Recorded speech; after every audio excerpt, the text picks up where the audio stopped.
মরণ সঙ্গী। তো আইএসএল সংক্রান্ত বিগত একটা অডিওতে আমি বলেছিলাম, খুব ছোট করেই বলেছিলাম যে কী কী কারণে কী কী মোটিভেশন ফ্যাক্টর রয়েছে যার জন্য এফএসডিএল যেন তেন প্রকারণে চাইছি যেন আইএসএলের উপর একটা নিয়ন্ত্রণ রাখা যায়। সেই একটা বিষয় যেটা তো খুব একটা ক্ষুদ্র নয়, সেটা নিয়ে আমি আজকে দুপুরবেলা, আমার স্থানীয় সময় দুপুরবেলা আমার চ্যাট ফর্মে একটু আলোচনা করছিলাম। তো সেটা নিয়ে একটু আলোচনা করা যাক, একটু বিশদভাবে আলোচনা করা যাক। মরণ সঙ্গী যদিও বলছি, আলোচনাটা শুরু করে অমর সঙ্গী নিয়ে। একটা দেখেছিলেন, একটা বেশ, আপনারা অনেকে হয়তো দেখেননি, এক সময় একটা বিশাল জনপ্রিয় একটা বাংলা সিনেমা ছিল অমর সঙ্গী। ফাটাফাটি করেছিল আমাদের বুম্বাদা। তারপর বুম্বাদা অনেকদিন তল পায়নি, তারপর তো আবার বুম্বাদা ফেরত এলো। যাকে, তো সেখানে ছিল, নায়িকা ছিল বিজয়তা পণ্ডিত, মুম্বাই থেকে এসেছিল। এবার সেখানে একটা থিম ছিল, যে থিমটা কিন্তু খুব কমন, অনেক সিনেমাতে আপনারা দেখেছেন। এবং থিমটা কেন বলছি সেটা আপনারা এই আইএসএল এফএসডির ব্যাপারে বুঝতে পারবেন। সেখানে ছিল যে বিজয়তা পণ্ডিতকে এক কর্মী, আমাদের বুম্বাদার বাবা খুব বড় লোক, বুম্বাদার যে ছিল টেক কেয়ার করতো, একজন মহিলা ছিল, ছোটোবেলা থেকে বুম্বাদাকে টেক কেয়ার করেছিল, তার মেয়ে ছিল ওই চরিত্র ছিল বিজয়তা পণ্ডিত। এবার বিজয়তা পণ্ডিতেরা সমবয়সী, এদের মধ্যে প্রেম হয়ে যায়। তো প্রসেনজিতের বাবা জানতো না ব্যাপারটা, যখন জানতে পেরেছে খুব রেগে গেছে, বলছে এ কি, তোমার এত ভরণ পোষণ করলাম, তোমার ছোটোবেলা থেকে এত বড় করলাম, আর তুমি কিনা এখন আমার ছেলের দিকে হাত বাড়িয়েছো, প্রেম করছো, কি ব্যাপার না। এরকম অনেক মানুষ আছে যারা দেখবেন গরিব মানুষদের সেবা টেবা করে, কিন্তু সেই মানুষটা যদি তার সমকক্ষ হয়ে ওঠে বা তার ছেলে বা মেয়ের দিকে হাত বাড়াতে পারে, এরকম প্রচুর আপনার সিনেমা দেখবেন, তখন সে তার নখ ঠোক দাঁত মুখ খিচে বেরিয়ে আসে, কি তোমার আমি এত সেবা করলাম, তারপরে তুমি আমার সমকক্ষ তো হয়ে যেতে পারো না। এবার এই স্ট্র্যাটেজিটা আপনারা যে সমাজে দেখছেন, এরকম সিনেমাতে তো দেখেছেন, এর একটা বদল থাকে, হচ্ছে আপনার ব্যবসার ক্ষেত্রে থাকে, রাজনীতির ক্ষেত্রেও থাকে, যে রাখবো তোকে, বাঁচিয়ে রাখবো, কিন্তু তোকে মারবো না, বাঁচিয়ে রাখবো, কিন্তু তোকে আমার সমকক্ষ হতে দেবো না, কম্পিটিটার হতে দেবো না। তো এরকম অনেক সময় করে, বলে না যে শত্রুর উপর একটু নজর রাখুন, শত্রুকে কাছাকাছি রাখুন, যাতে শত্রুর উপর একটা আপনি পর্যবেক্ষণ করতে পারেন। তো আমরা যেটা দেখেছি, এবার একটু মনে করার চেষ্টা করুন যে আইএসএল আর আইপিএল, বা আইপিএল কেন, যে কোনো ক্রিকেট ম্যাচ, শুধু আইপিএলে সীমাবদ্ধ নয়, যখনই আইএসএলের কোনো একটা ম্যাচ বা কোনো একটা আইএসএলের ডিউরেশন, কোনো একটা কনফ্লিক্ট হয়েছে দেখবেন কোনো আইপিএল বা ক্রিকেটের সাথে, আইএসএলের ম্যাচটাকে দেখবেন সরিয়ে দেওয়া হয়েছে, বা আইএসএলকে তাড়াতাড়ি শেষ করে দেওয়া হয়েছে, বা মাঝে গ্যাপ দেওয়া হয়েছে, যখন মাঝখানে আইপিএল শুরু হবে, আইপিএল শুরু হবে, আইএসএল শেষ করো, আইপিএল পিছিয়ে দাও, আইএসএল পিছিয়ে দাও, এরকম একটা সবসময় করা হয়েছে। এটাকে ব্যবসার জগতে এটা বলে ক্যানিবালাইজেশন কি, যে মাংস মানুষের মাংস খায়, ক্যানিবাল থেকে এসে ক্যানিবালাইজেশন। তো ব্যবসার ক্ষেত্রে ধরুন আপনার একটা প্রোডাক্ট মার্কেটে আছে, ধরুন আপনার একটা প্রোডাক্ট আছে, একটা চিপস আছে, একটা আলু চিপস আছে, একটা ধরুন মেরুন চিপস আছে, আপনি একটা বাজারে একটা সবুজ চিপস লঞ্চ করতে চান, তো আপনি এটা চাইবেন না যে আপনার সবুজ চিপস যাতে আপনার মেরুন চিপসের মার্কেটটা মেরে দেয়, আপনি চাইবেন সবুজ চিপস যাতে নতুন মার্কেট তৈরি করে।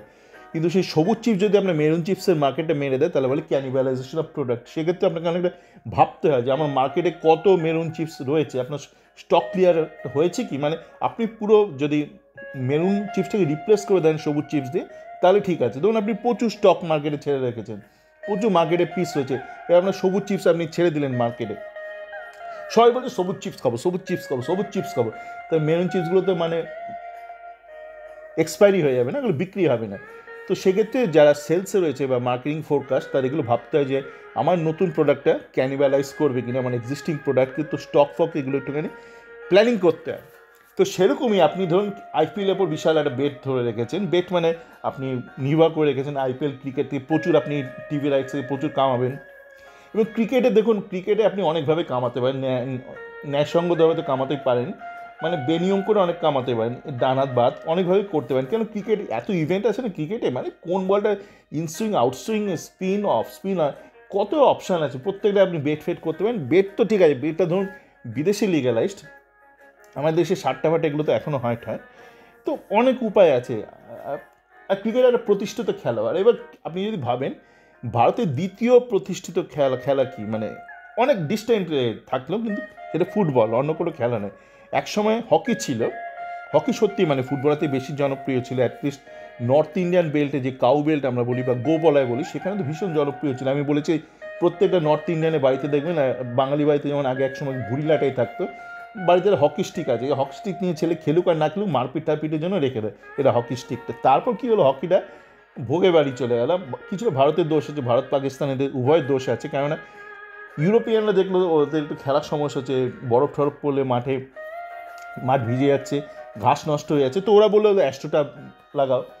এবার ভারত পাকিস্তান খুব একটা প্রতিবাদ করতে পারলো না, অ্যাস্ট্রোটাফ নিয়ম করে দিল। এবার অ্যাস্ট্রোটাফ হওয়াতে যে প্রবলেমটা হলো, ধরুন ওগুলো উন্নত দেশ, নেদারল্যান্ড, বেলজিয়াম, ইংল্যান্ড, জার্মানি, ওদের পক্ষে খুব একটা অসুবিধা হলো না, প্রচুর অ্যাস্ট্রোটাফ ওরা বানিয়ে নিল। আপনারা যদি কখনো নেদারল্যান্ডে যান, আমি গিয়েছিলাম একবার, একটা কাজে গিয়েছিলাম, তো ওখানে প্রচুর এরকম মানে হকি ক্লাব আছে, ওদের পক্ষে এটা সম্ভব, আর্থিকভাবে ওদের সে সঙ্গতিটা আছে।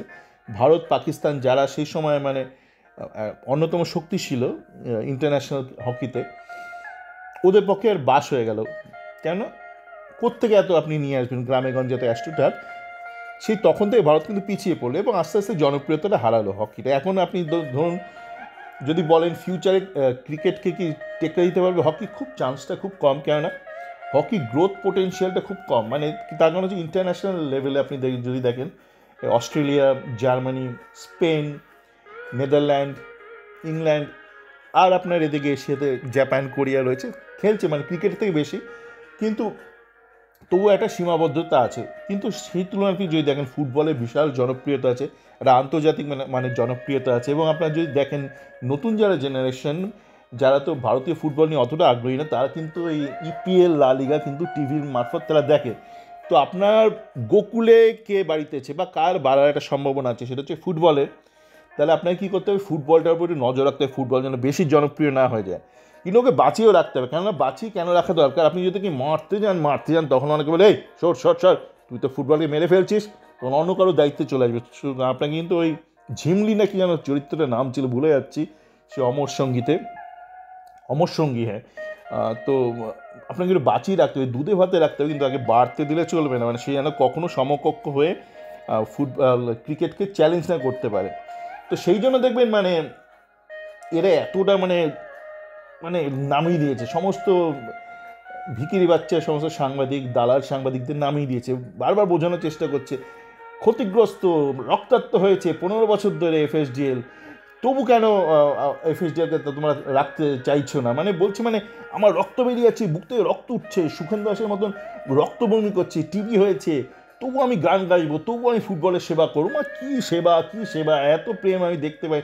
প্রেমের এর পেছনে কারণটা হচ্ছে এইটাই যে ফুটবল যেন অন্য কারো হাতে না চলে যায়। আপনারা দেখবেন যখন ফুটবল ম্যাচ হয়, আইএসএল ম্যাচ হয়, দেখবেন শীতকালে রাত 1টার সময় করে কলকাতা। আমি যখন কলকাতায় যাই, হ্যাঁ, যখন ইন্ডিয়াতে যাই ভ্রমণে, আমার পক্ষে দেখাটা অসম্ভব না, আমার বাড়ি থেকে ওটা দূরেও না, আমার গাড়ি আছে, কিন্তু আমি ভাবি সাধারণ মানুষ যারা দেখে ম্যাচ রাত 10টায় শেষ হয়, তারপর আপনার ওই ওই যে মেট্রোটা এখন তো সবে চালু হয়েছে, ওইটা বন্ধ হয়ে যায়।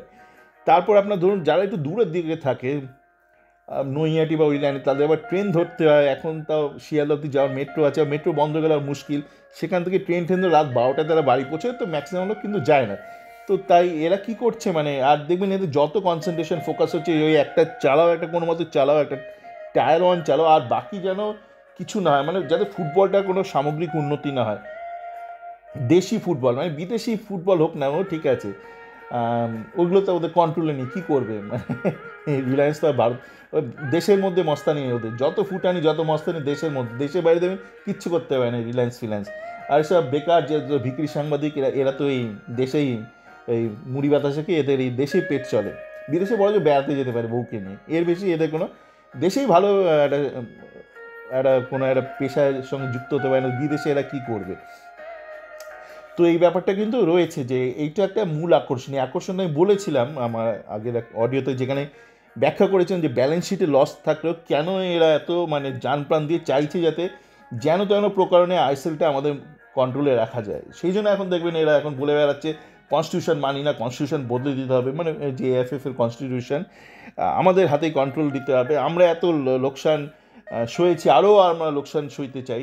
এই লোকসানটা সবার এই একটাই কারণ, যে বললাম না, এত সহজ না অঙ্কটা, মানে একটা কোম্পানি ব্যালেন্স শিট থেকে আপনি বলে ও বাবা 250 কোটি টাকা এরা লোকসান করেছে, এদেরকেই আপনাকে দিতে হবে। এগুলো খুব মানে যাই না, মানে আপনাদের একটু যদি মাথায় বুদ্ধি থাকে এই ধরনের কথাবার্তা আপনারা নিশ্চয়ই শুনবেন না, দিনের পর দিন শুনবেন এসব ফালতু ছেদ যুক্তিগুলো। তো ক্যানিবালাইজেশনটা আটকানোটা কিন্তু একটা মূল উদ্দেশ্য, যা আমি মানে বাঁচিয়ে রাখবো, মারবো না, কিন্তু একে বড় হতে দেবো না, একে আমার সমকক্ষ করতে দেবো না। কারণ ক্রিকেট আমার অনেক ব্যবসা আছে, একটা এস্টাবলিশ একটা মডেল আছে। ফুটবলটা তো একটা জানি না ফুটবলে কী হলে কী হবে, মানে আমার ক্রিকেটের ইকোসিস্টেমটাকে আমি ঠিকঠাক ধরে রাখবো, তো এই ব্যাপারটা আছে। এর মধ্যে আবার নিতু আবার বলে দিচ্ছে ক্রিকেট বিসিসিআইকে 150 কোটি টাকা দিয়ে ইনভেস্ট করে মানে আইএসএল চালাক। হ্যাঁ, তাহলে সিএবিও চালাক না ভাই, তুই চলে যা নিতু, দরকার নেই সিএবিও ইস্ট বেঙ্গল ক্লাব চালাক। আর 150 কোটি টাকা তো ভাই তোরাই দিচ্ছিস।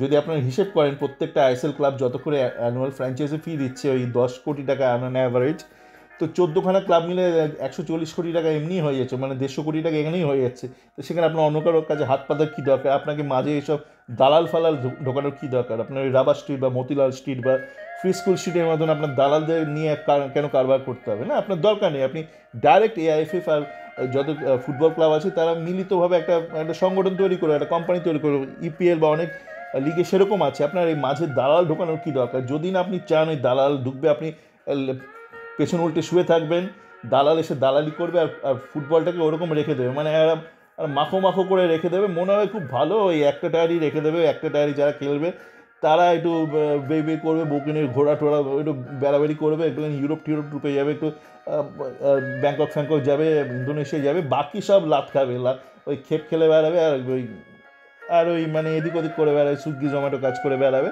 আর ওই চলবে। মানে ফুটবলটা আর বাড়বে না, 15 বছর ধরে বাড়েনি। ইন্টারন্যাশনাল ম্যাচে গিয়ে আপনারা দেখেছেন ইন্ডিয়া লাত খায়, ওটাই চলতে থাকবে। আর কিছু মানে কিছু হারাবাতে কিছু ভিকিরি বাচ্চা সাংবাদিক যাদের কোনো গতি হয়নি, তারা দালালি করেই চালাবে, এই হচ্ছে চলবে। তো দেখা যাক আগামী দিনে কী হয়। সবাই ভালো থাকবেন।